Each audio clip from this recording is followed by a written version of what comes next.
Mana Pools is an iconic destination where you are likely to encounter a variety of wild animals wandering through your campsite.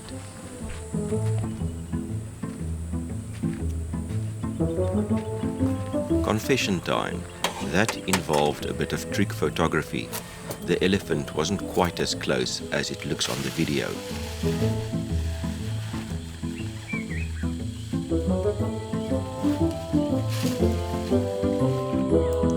The elephants at Mana Pools are remarkably chilled and relaxed. One possible reason for this is that they are used to humans on foot. One of the attractions of Mana Pools is that you are officially allowed to get out of your vehicle, and you can even buy a walking permit that will allow you to go walking on your own. That may not be a wise thing to do, but I love the fact that they allow you to make the decision in this era of the nanny state. We stayed at Nyamepi campsite.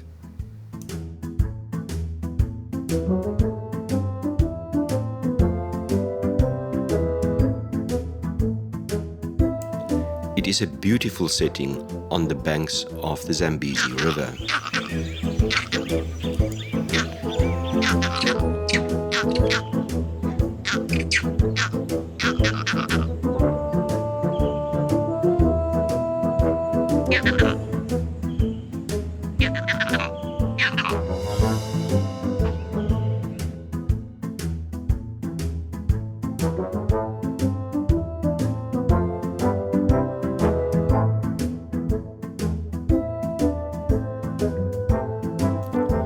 We camped next to a sausage tree, and as we discovered in Zambia, hippos love the fruit of the sausage tree. So we had a nightly visitor coming to check whether any sausages had fallen during the day.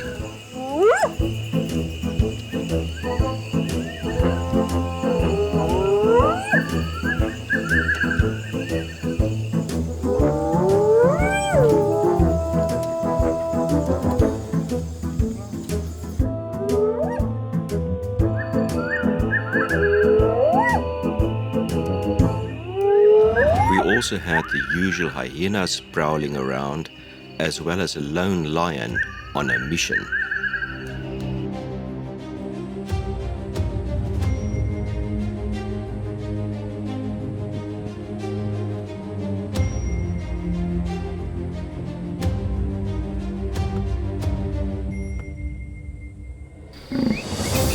There is quite a variety of animals and birds at Mana Pools.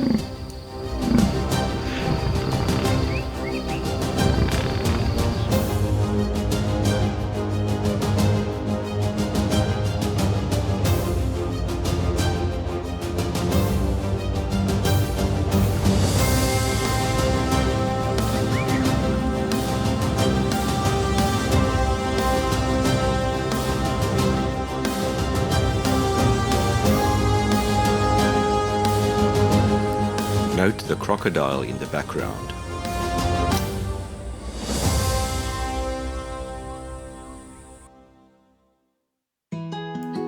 But there are a couple of things you need to be aware of to ensure you arrive with the right expectations and is not disappointed. Previously, some of the campsites were charged on a per-person basis, but that has recently changed and they are now all charged per campsite. At $130 for a riverfront campsite and $100 for one away from the river, this is quite expensive if you are only two travelers. It will be better value for money if you are a larger group. Chitaki Springs is even more expensive.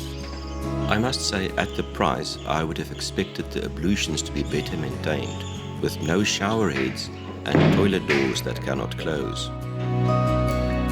Another thing to be aware of is that Mana Pools is quite compact.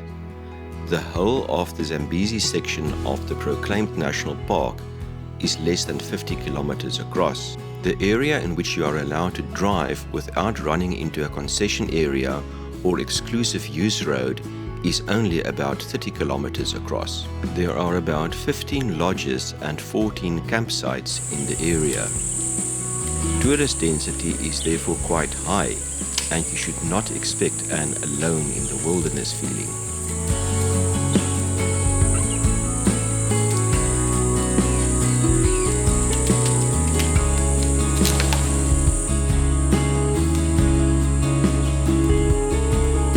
Despite the tourist density and depending on the season, it is unlikely that you'll feel being overwhelmed by other tourists, and some of the tracks actually see very little use.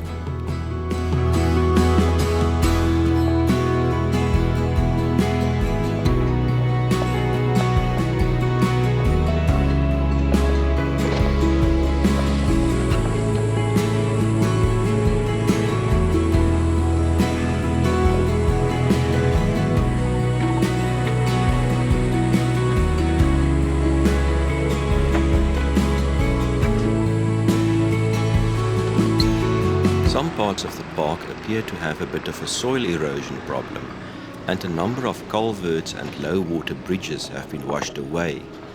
This was already the case during our previous visit in 2018, and they have still not been repaired 5 years later.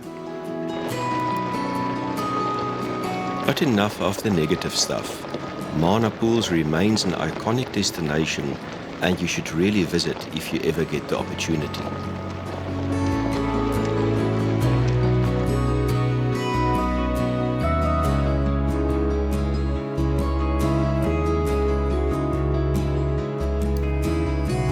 We stayed for 4 days and left early in the morning on our way to Hwange with a shopping stop in Karoi and overnight stops in Matusadona and Maabwe Bay. Some stores will show prices in both Zim dollar and US dollar. Payment in US dollar cash is preferred. Fuel is invariably charged in US dollar, and none of the filling stations we used accepted credit cards. The Karoi to Binga road has got a bit of a bad reputation. In fact, one could say it's notorious. But during the time of our visit, the road was not in too bad shape. Still, it is slow going, so it's best to plan for an overnight stop. We used the Matandere campsite in Matusadona National Park. It was clear that Matusadona Park Management is making a concerted effort to combat erosion and to repair the road. The task is made more difficult by how steep some of the sections are.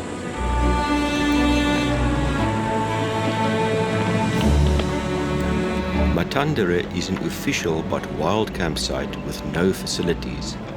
It is booked for a single group at a time, so you are guaranteed to be on your own.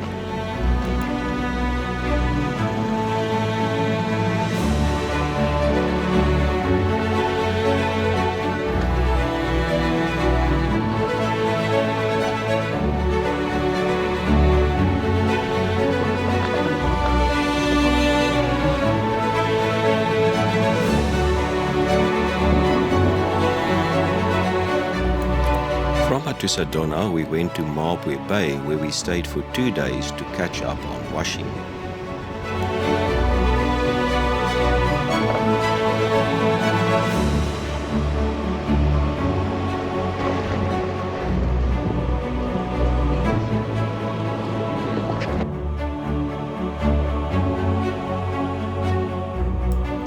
Maabwe Bay has chalets and 2 separate campsites, both right on the shores of Lake Kariba.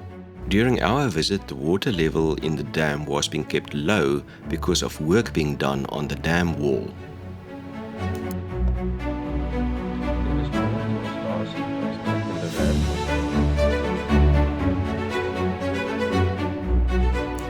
If the dam is full, water will be right up to the campsites.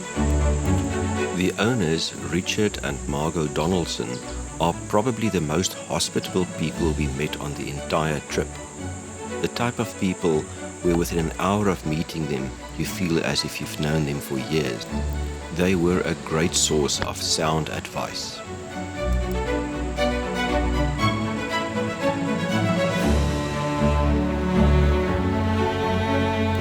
In the next episode, we visit Hwange National Park, where we have amazing experiences including the birth of an elephant calf.